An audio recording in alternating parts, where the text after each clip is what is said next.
Hey teacher besties. I was having a conversation with a Hey teacher besties.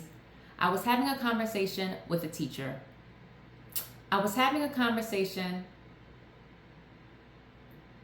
with a teacher who was frustrated about how she I was having a conversation with a teacher who was frustrated about how she could connect her content. I was having a conversation with a teacher who was expressing her frustration about how she could connect her multilingual students. I was having a conversation with a teacher who was expressing her frustration about how she could connect her multilingual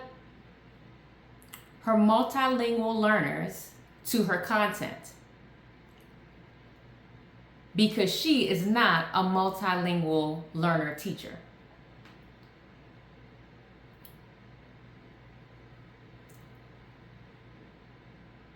And as I was listening to her, I thought about what strategies do I use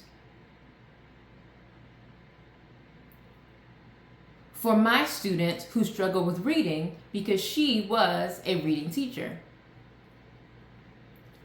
And while I could appreciate her pain in teaching reading,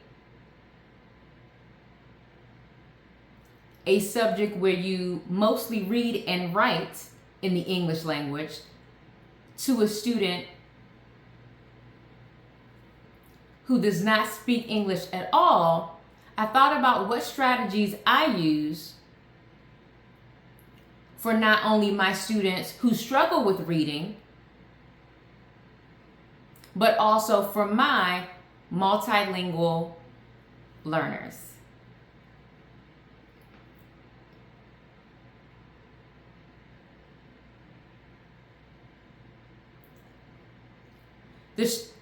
There are three major strategies that I use: repetition, graphics or images, and discussion.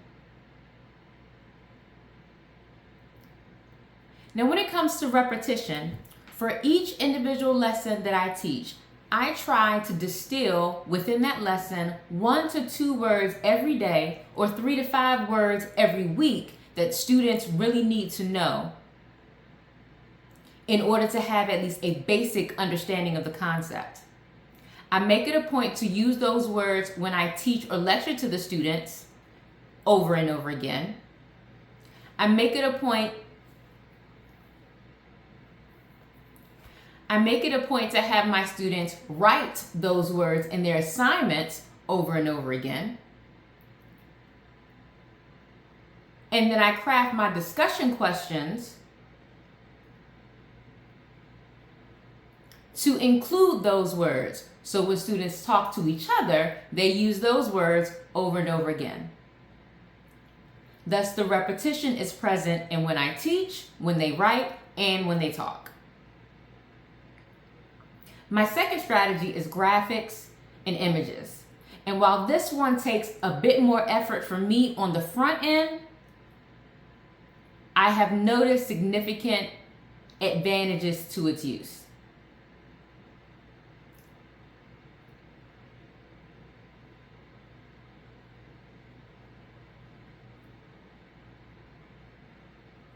It's pretty clear that pictures hit differently than words do.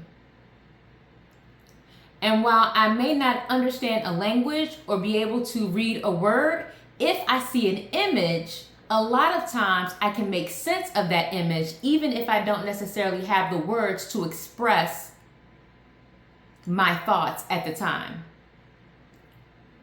And because we naturally want to make stories with the pictures and the images we see, using graphics and images in my teaching helps students not only get a big idea of the concept, but it also helps them to recall the concept. as it's easier to remember a story or image than it is a list of facts or a definition.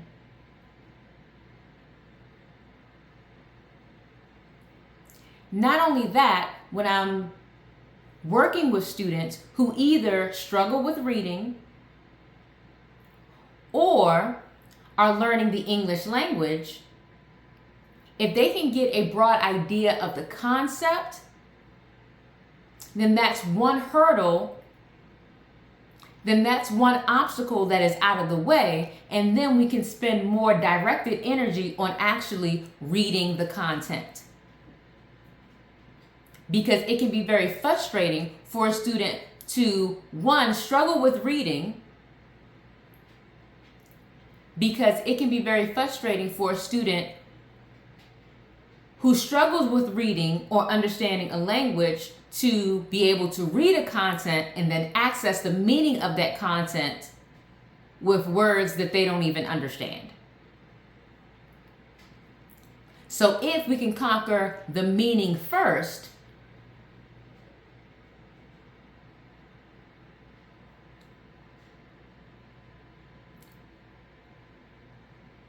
we can better direct, then at least we know what we're reading for as we attempt to conquer the text. And my third strategy is discussion. When you talk to your peers about a concept, it helps them be able to think through their ideas and practice their vocabulary. So I try to give my students time every single day to talk through their learning, talk through what they think, talk through what they believe or thought about a concept, and talk about their new learning, even if their new learning consists of questions that they have. Now, how might this look for a multilingual learner? Well, one, for discussion,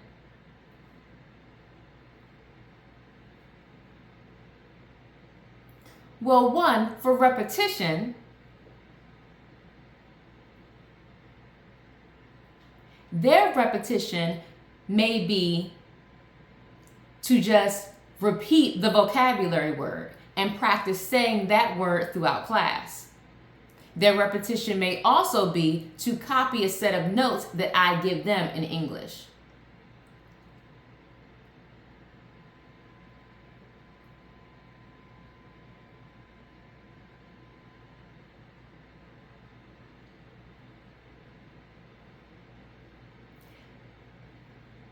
For two, graphics and images, they may be able to either draw accompanying graphics or images when it comes to matching vocabulary words, or find images that match to the concept that we're studying. And lastly, when it comes to discussion, while they may not be able to fully participate with their peers, again, they can practice saying the vocabulary words, but they can also use translation tools to access either the text itself or the content. So if I were teaching reading, I would work with my multilingual learner teachers or that department to see what tools are available for the students to do their own translations. Now, I don't suggest teachers going out and translating all their assignments into different languages to meet the needs of all their students. As a first-year teacher, I had a class of 42 7th grade middle school students, and in that class, I had 4 students that spoke 3 different languages: Spanish, French, and Arabic. There was no way that I could prepare all of my instructional resources in 4 different languages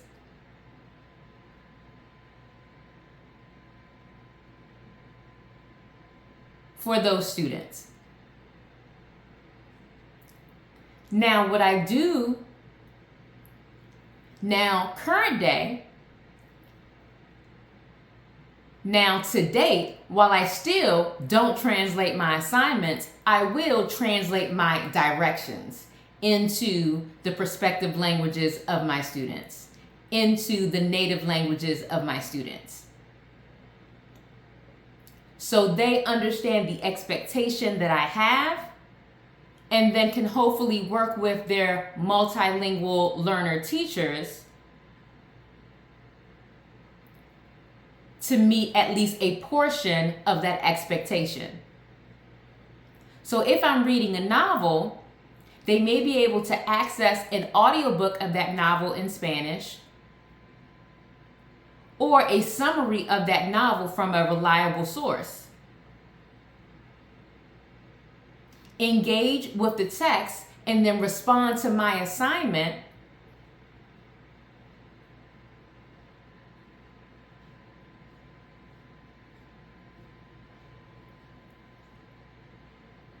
via an English translation.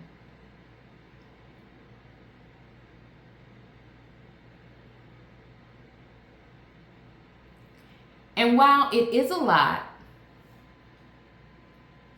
and it does add a significant amount of energy and time, after a while,